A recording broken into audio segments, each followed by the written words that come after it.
Иә, достар, бұл менің сіңілім. Бәріңізге сәлем. Бір рет болсын дауыстап көрсетейін екен, рұқсат бердім. Бүгін біз үш сұлу қыздан қашатын боламыз. Ал ендеше кет. Барлық жерде осылай басталады. Так, кеттік. Мен екі қысқа қойып тез істеп жатырмын, достар. Сол үшін мәлімдейміз. Соншалық тез істейтін болып кеткенсің ба деп. Так, кеттік. Қараңдар.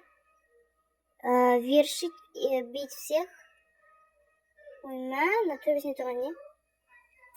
Так, кеттік, достар. Достар, қалай ойлайсыздар? Келесі видеоны осы сіңілімнің даусымен түсірсем, актив бола ма деген сияқты. Түсірейін ба осы сіңілімнің даусымен? Комментке жазып кетіңдер, я жоқ деп. Мен көптеген адамдардың пікірін шығармадым, ренжімеңдер. Келесі ойында жеке бір видео шығарам, пікірлерге жауап беру деген сияқты. Сол жерде барлығыңыздың пікірлеріңізді көретін боласыздар. Так, кетіп қосамыз. Маяқта бір қыз жүр. Нағыз маған қатты ұнады басқа қыздардың қарағанда.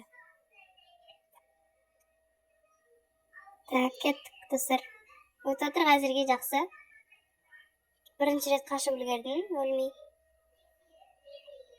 Так, кеттік. Ой, не болды? Достар, арасында кішкене қатуы мүмкін ойын. Оған бірақ мән бермейміз. Так, қазамыз. Одан кейін бір лаваның шетінен шығамыз да секіріп жүреміз. Достар, барлық ойынның несі бірдей негізі идеясы. Сіздер осы ойынның орнында болғанда қалай жазатын едіңіздер, қалай ойын құрастыратын едіңіздер, жазып кетіңіздер. Достар, бір келесі видеоны мен өзімнің видеома пікір жазған адамдарға арнағым келіп тұр. Яғни пікірлерге жауап деп өзім бір видео шығарам, сол жерде көресіздер. Барлығыңыздың пікірлеріңізді көрсетем. Жақсы болсын, жаман болсын. Мен өзімде алдыңғы видеомда айтқан едім, жаман пікірлерге олай қарамаймын, жаман қарамаймын деген сияқты.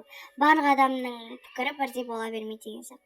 Ал жақсы пікір жазған адамдарды мен өзім жеке жақсы көремін. Так, кеттік. Не көтті? Өлі, достар! Достар, арттағы звукқа мән бермейміз. Сіңілім Маша көріп отыр. Машаның фанаты кәдімгідей. Маған да арасында Маша көрген ұнайды. Көрмеймін енді, сіңілерім кейде көр, қинап қойған кезде көресің да. Достар, сәл қалдым, ұстап қалғы. Так, кеттік. Бұл жолы сары қыз жүр. Так, достар, мына жерде жоқ қой ештеңе. Ой, бұл достар.